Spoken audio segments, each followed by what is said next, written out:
Presiden Prabowo Subianto mengundang Timnas Indonesia dan pelatih Patrick Kluivert di kediamannya di Kertanegara, Kebayoran Baru, Jakarta Selatan. Timnas sempat bernyanyi bersama Presiden Prabowo.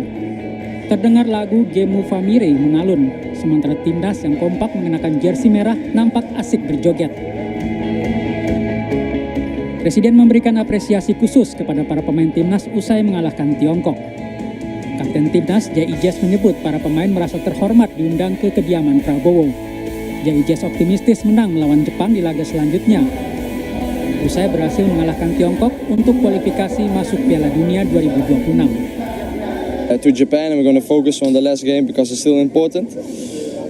But for sure, we are really happy that we already qualified for the next round. So, but what I said, we still have one more game and it's important for us. Ketua Umum PSSI Erick Thohir mengatakan Presiden Prabowo memberikan apresiasi besar kepada para pemain dan pelatih dan berpesan agar mereka fokus untuk mengalahkan Timnas Jepang. Dan Bapak Presiden menitipkan, walaupun kita sudah lolos ke playoff, nah kita fokus lawan Jepang juga tetap mesti benar-benar bermain maksimal. Jadi jangan karena sudah lewat terus kita bersantai-santai, tidak. Itu bukan ciri khas yang dididik oleh Bapak Presiden untuk bangsa kita.